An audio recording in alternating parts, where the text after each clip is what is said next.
Let me show you all camera settings available on Samsung Galaxy A56 5G. Let's get right into it. Let's go and open the camera. And of course, over here we can tap on these four dots on the right side in order to find camera settings. So we have the scene optimizer that automatically optimizes the color and contrast of pictures to make dark scenes look brighter, food look tastier, and landscapes look more vivid, which can be easily enabled and disabled by tapping on the switcher. We have the option to scan documents and text, and we can also tap on this option in order to also enable the auto scan for documents. We can also enable and disable the QR code scanner as well. Then we have shot suggestions. This allows you to get on-screen guides to help you line up great shots. And there is the information about custom filters and how it works. Custom filters themselves can be found, for example, in the photo mode, I believe. Then we have picture section with the swipe shutter button 2. We can set it to take burst shot or create a GIF or GIF. There's also the watermark, so we can enable and disable watermark in this spot. We can customize the model name, we can set up the date and time, and in both cases we can also choose the format of date and time. And of course, the customization of font is also here, as well as the alignment. We have the high efficiency pictures, so if you want to take pictures in HEIF format, it is possible by turning this option on. We can enable and disable the camera mirror effect.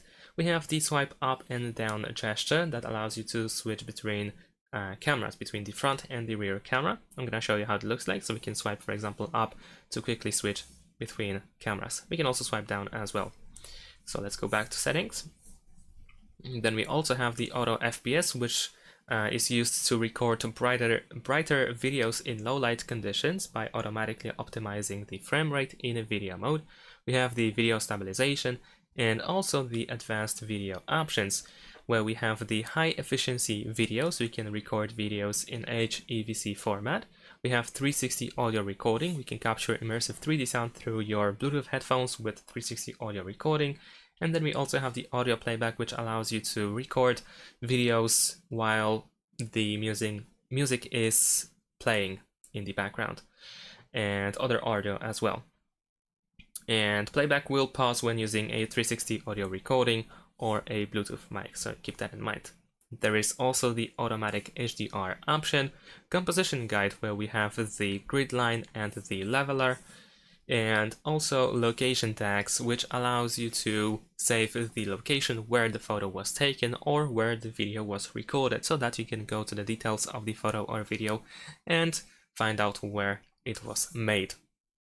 We also have shooting methods, where we can change the function of volume buttons. We can use volume buttons to take picture or record a video. We can use it for zooming in and zooming out, or we can just simply change the volume of the sound. We also have voice commands, so by saying out loud smile, cheese capture, or shoot, you can take a photo, or you can say to record a video to start recording a video. We have the floating shutter button, which allows you to add additional button that is used to take photos. So you can actually position the button anywhere you wish it to be. Let me show you how it looks like. So by default it is here, but we can change the position, place it anywhere, and we can also drag it back to the middle to hide it. And if you want to still have it, if you want to once again have it, then we can take it out.